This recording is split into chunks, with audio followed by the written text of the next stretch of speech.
Alors quand vous voulez exercer l'autorité, êtes-vous comme un chihuahua ou comme un berger allemand? Vous dites de quoi parle-t-elle? Alors si vous voulez découvrir de quoi je parle, retrouvez-nous dans cette prochaine émission. À tout de suite.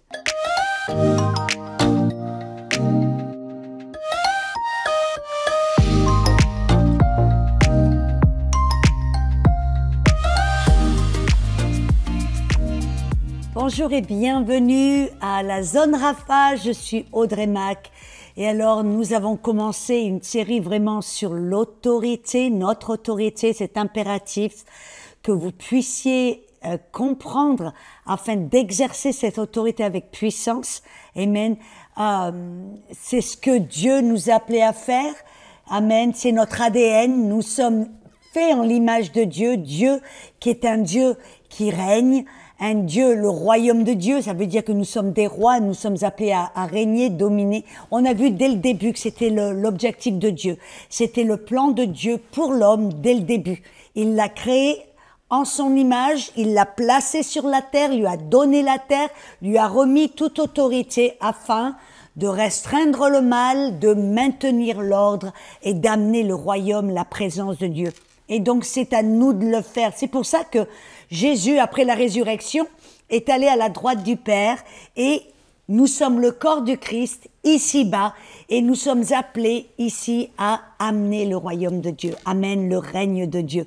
Et donc, c'est pour cela que je passe pas mal de temps à parler de l'autorité. Parce que vous savez, très souvent, on sait d'une manière un peu théorique que nous avons l'autorité, mais très souvent, je vois des gens qui exercent l'autorité, qui parlent à la montagne et rien ne semble se passer. Et ils finissent frustrés, même des fois offensés avec Dieu en se disant « mais pourquoi ça marche pas? Dieu, c'est toi qui me laisses tomber. » Donc c'est pour ça que j'ai passé pas mal de temps, on a couvert du terrain, on a expliqué pas mal de choses. Et là, on est en train de parler pourquoi notre autorité ne fonctionne pas. Aujourd'hui, je voudrais parler de quelque chose d'important qui est souvent le cas de pas mal de chrétiens. Je vois que les chrétiens, quand ils exercent leur autorité, ils sont dans la chair, ils sont dans la réaction. Vous voyez, il y a un problème, il y a une attaque, une maladie, des symptômes, et les gens, tout d'un coup, au lieu de se poser dans l'esprit, au lieu de vraiment être dans cette position de paix, ils rentrent dans une réaction. Et ce qui veut dire que quand on est dans la réaction, on est dans la chair. Amen. À quoi ça ressemble? Les gens, tout d'un coup, leur voix commence à monter.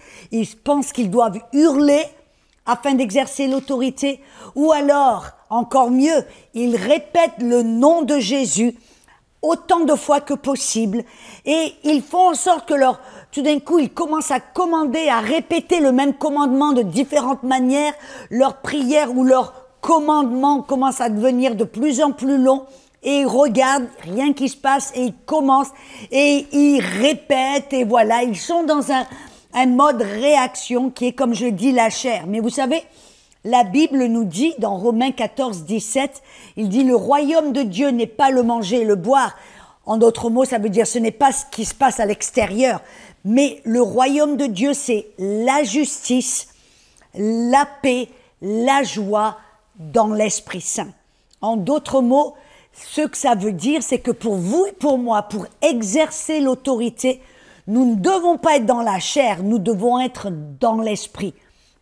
Et vous dites, comment est-ce que je vais savoir si je suis dans l'esprit? Dans l'esprit, on vient de voir, vous êtes dans la paix et dans la joie. Si vous commencez à être dans la réaction, à crier, à hurler, à répéter, à vous démener, vous n'êtes pas dans l'esprit. Vous êtes dans la chair. Et ça me rappelle un film que j'ai vu quand j'étais très jeune. Bon, je suis toujours jeune, mais j'étais encore plus jeune.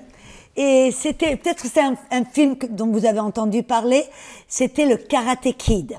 Karate Kid, c'était un jeune qui se faisait bousculer, pousser, battre par des autres jeunes à l'école. On appelle ça en anglais bully, ça veut dire un qui essaie d'intimider tout le monde, de pousser tout le monde, voyez, de battre ceux qui ont l'air d'être un peu plus faibles et d'être un peu plus timides. Et ce petit jeune homme, je faisais battre à l'école tout le temps. Et finalement, il avait un voisin qui était un voisin qui était japonais, qui s'appelait Monsieur Miyagi. Et Monsieur Miyagi était un expert du karaté. Je crois qu'il était ceinture noire karaté. Bref. Et il a vu, en fin de compte, la situation dans laquelle se trouvait ce jeune homme. Alors, il a essayé de lui venir en aide, de lui apprendre quelque chose. Et d'abord, avant de lui apprendre quelque chose, il voulait voir qu'est-ce qu'il avait. Alors, il lui dit, OK, comment que tu vas te battre? Comment est-ce que s'il y a quelqu'un qui vient te faire du mal, comment vas-tu te battre? Montre-moi comment tu vas te battre. Et le petit jeune homme, tout d'un coup, commence. Il rentre dans ce syndrome à se démener, à essayer de faire les choses dans l'extérieur pour essayer de montrer sa force. Et au bout d'un moment, il essaie le monsieur Miyagi, il fait hop, et le jeune homme tombe épuisé, à bout de souffle. Et monsieur Miyagi lui dit, il dit, le pouvoir, la puissance, c'est pas à l'extérieur. Le pouvoir, la puissance, c'est à l'intérieur. Et en d'autres mots, ce qu'il lui montrait, c'est que quand on exerce cette puissance, cette force, ce n'est pas forcément ce que l'on fait à l'extérieur, parce que là, on va être épuisé, on se démène, on est épuisé, mais c'est de savoir sa force et sa puissance à l'intérieur. Et vous savez, quand on exerce autorité, c'est exactement la même chose. On voit un autre verset où Jésus dit « Le royaume de Dieu est au-dedans de vous ». Vous voyez, ce royaume, ce règne n'est pas trop ce que vous faites à l'extérieur. Amen. Essayez d'impressionner l'ennemi, essayez de hurler à la maladie ou essayez de frapper les démons, je sais pas. Mais c'est de savoir la puissance, la force, l'autorité que vous avez à l'intérieur. Et on vient de voir, c'est le royaume de Dieu, le règne de Dieu, l'autorité de Dieu. Amen, et dans l'esprit. Dès que vous vous voyez crier, hurler, frapper, répéter le nom de Jésus 150 fois, vous savez que vous êtes passé de l'esprit à la chair. Et vous essayez d'impressionner l'ennemi, vous essayez d'impressionner ces démons et ça ne va pas marcher. Ils vont vous rigoler au visage, n'est-ce pas? Et alors moi je parle toujours du syndrome du chihuahua. Vous voyez, un chihuahua, il sait qu'il n'a aucune force, qu'il n'a aucun pouvoir. Et s'il ressent un danger quelconque, ou il voit un chien plus gros que lui, ou quelque chose qui se passe, vous savez qu'est-ce qu'il va faire? Il va commencer à aboyer. Le chihuahua va essayer d'impressionner l'ennemi ou ceux qui est autour de lui en aboyant. Comme ça. Et vous voyez, les chrétiens souvent sont comme des chihuahuas.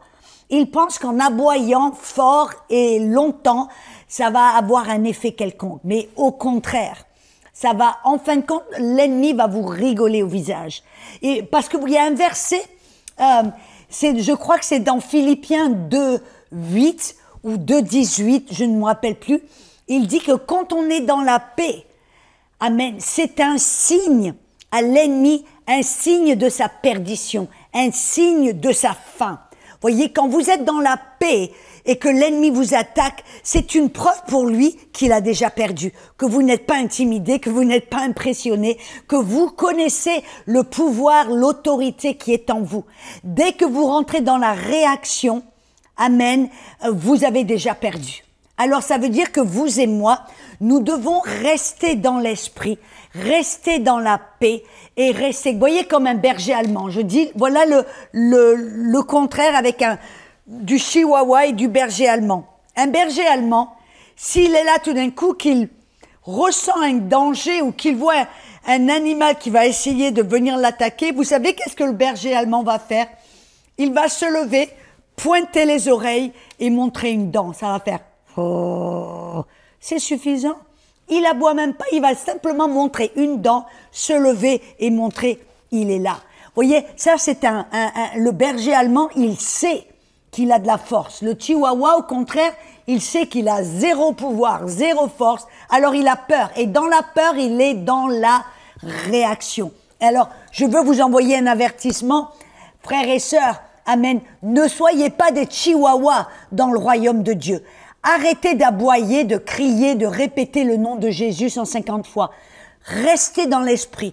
restez dans la paix, restez dans la joie en sachant que le nom de Jésus est suffisant, que vous devez être dans la paix et dans la joie, dans l'esprit, afin d'exercer l'autorité. Amen. Et on est dans l'esprit, comme je dis, quand on est dans la paix. C'est pour cela, vous vous rappelez, dans Jean 14, verset 1, et dans la Bible en français, ça n'est pas vraiment bien traduit. Donc, je vais essayer de l'utiliser dans la King James et le traduire en français. Dans la King James, Jésus venait de partager avec ses disciples qu'il était sur le point de repartir, qu'il allait souffrir, mourir, qu'il allait ressusciter des morts et qu'il allait repartir vers le Père. Et il a dit, envoyé un avertissement aux disciples, et il a dit, ne laissez pas vos cœurs se troubler. En d'autres mots, Jésus, il dit, vous croyez en Dieu, croyez aussi en moi. Ce que Jésus voulait dire, je sais, vous allez avoir une occasion d'avoir peur, vous allez avoir une occasion de vouloir vous recroqueviller, vous allez avoir une occasion de vous sentir perdant, mais surtout, ne permettez pas que votre cœur se trouble. Ça nous montre quelque chose.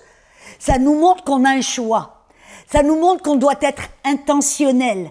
Ça nous montre qu'on doit choisir de ne pas être dans la réaction, de ne pas être dans la peur, de ne pas être dans la chair. Vous devez choisir. Dès que l'ennemi vous attaque, dès que les symptômes frappent à la porte, dès que vous êtes face à une situation, peu importe l'importance de la situation, peu importe la chose à laquelle vous faites face, vous devez d'une manière intentionnelle choisir de rester dans l'esprit si vous devez exercer votre autorité. C'est-à-dire que vous devez choisir de ne pas permettre à votre cœur de se troubler.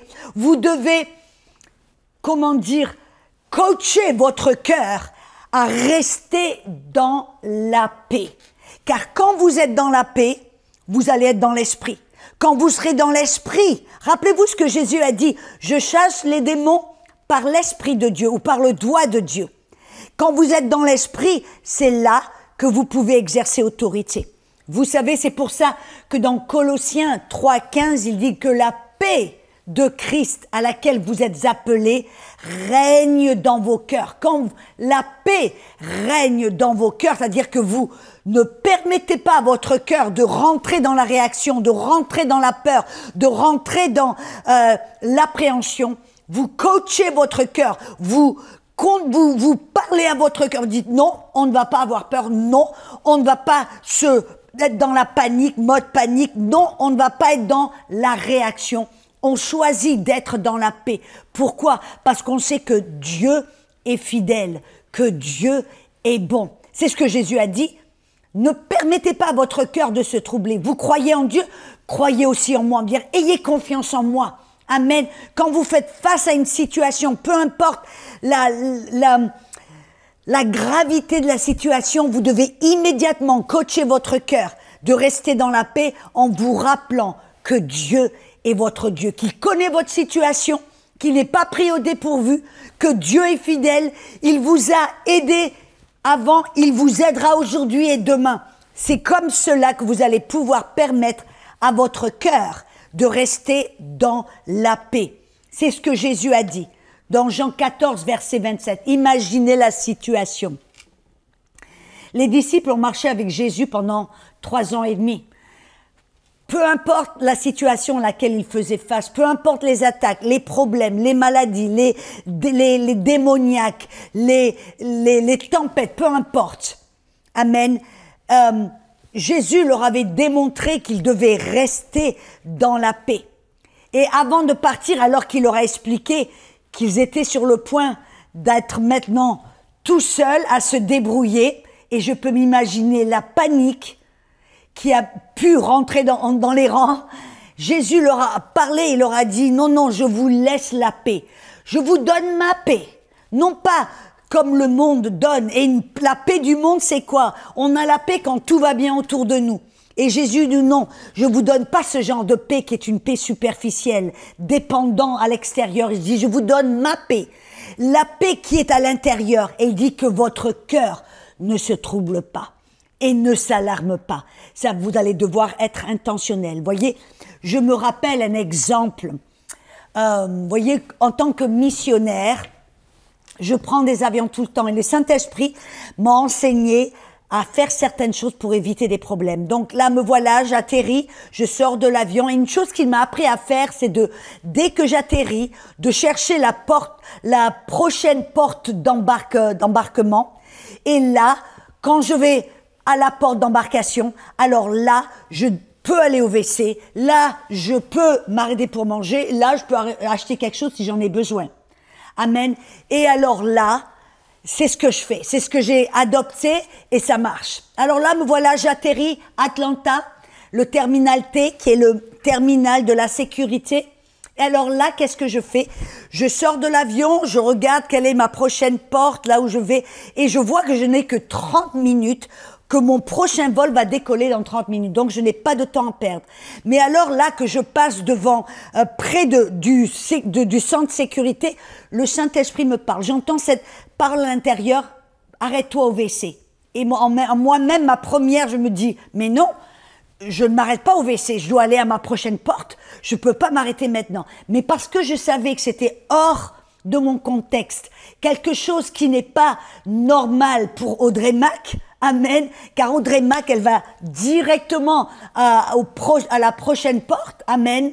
Alors là, je suis allée au WC. J'ai dit, ok, ce n'est pas de moi, ça doit venir du Seigneur. Donc j'ai obéi, je suis allée au WC. Bref, quand je suis sortie du WC, me voilà au centre du centre de sécurité. Et tout d'un coup, on entend « Arrêtez! Stop! Stop !» des cris de la part des personnes de la sécurité qui commandent à tout le monde, là, de s'arrêter net, de ne plus bouger. Et dans les secondes qui ont suivi, il y a eu tout d'un coup une panique. On a entendu « Danger! Danger! Danger! Courez! Cachez-vous! Allez au plus loin possible !» Bref, et vous imaginez la panique. Il y a eu une telle panique là, dans l'aéroport, qu'on voit les enfants qui courent, qui pleurent, les parents qui essaient de courir, de se cacher, la grand-mère qui tombe de la chaise roulante, bon, une panique, vous imaginez la panique. Les gens qui courent à droite, à gauche, qui vont et qui sautent sous les bancs, bref. Mais à ce moment-là, je savais que s'il y avait danger, et mes amis, je ne savais pas quel genre de danger. Est-ce que c'était une bombe? Est-ce que c'était un homme armé avec des fusils? Je ne savais pas du tout. Mais je savais qu'à ce moment-là, j'avais besoin d'exercer mon autorité pour être sous la protection. Et alors là, tout d'un coup, j'ai pris conscience que je ne devais pas être dans la réaction. J'ai pris conscience que je ne devais rester dans la paix. Je me rappelle, alors que tout le monde hurlait, pleurait, courait à droite, à gauche, je me rappelle à me parler à moi-même où je disais « Audrey, ne panique pas. Tu ne paniques pas. Audrey, ne panique pas. » Et je me rappelle à me forcer, mais j'étais tellement intentionnelle, à me forcer. Je parlais à haute voix « Audrey, ne panique pas. Audrey, tu ne paniques pas. » Et je me forçais à marcher aussi lentement que possible, afin de pas être dans la réaction, mais d'être dans la paix. Et puis j'ai vu un pilier, qui était un pilier en béton. Alors je me suis mis derrière le pilier. Et qu'est-ce que j'ai fait, mes amis? J'ai commencé à prier en autre langue. Pourquoi? Pour écouter ce que le Saint-Esprit avait à dire. Je ne savais pas quel genre de situation. Je ne savais pas la gravité ou même ce qui se passait. J'avais besoin d'entendre le Saint-Esprit. Qu'est-ce que je devais faire? Comment j'allais exercer mon autorité? Et alors me voilà en train de prier en langue.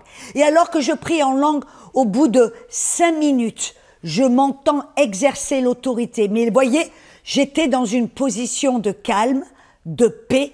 Et comme Jésus, qui était au milieu de la tempête, je me suis entendu dire « paix » au nom de Jésus. Je déclare paix sur la situation. Au nom de Jésus, paix. Paix. Voyez, j'ai pas hurlé, crié, répété le nom de Jésus 150 fois. Je savais que pour exercer l'autorité, je ne devais pas être dans la réaction, je devais être dans la paix, afin d'être dans l'esprit, car c'est dans l'esprit qu'on peut exercer autorité. Ça, quelque chose de majeur. Je voudrais le souligner, je voudrais le highlight, le mettre en jaune, amen, que vraiment, parce que c'est une des choses dans laquelle les gens ne se rendent pas compte. Ils pensent que crier, hurler, répéter le nom de Jésus est une preuve d'autorité, quand au contraire, c'est le contraire. Ils sont dans la réaction et en fin de compte, ils donnent à l'ennemi plus de place. Ça veut dire que quelque part, ils sont intimidés. Quelque part, ils sont dans la peur, dans la réaction. Et mes amis, l'autorité ne fonctionne pas. Vous devez être dans la paix, dans l'esprit, amen, et à l'écoute du Saint-Esprit. Bien sûr, qu'est-ce qui s'est passé pour vous donner un petit compte-rendu de la situation? Plus tard, quand ils m'ont entendu parler avec autorité, les personnes de la sécurité ont décidé de tous nous faire dégager, amen, en dehors sur le plan d'atterrissage. Et nous sommes restés des heures là dans le froid. Finalement, ils nous ont tous fait re-rentrer après un sacré moment.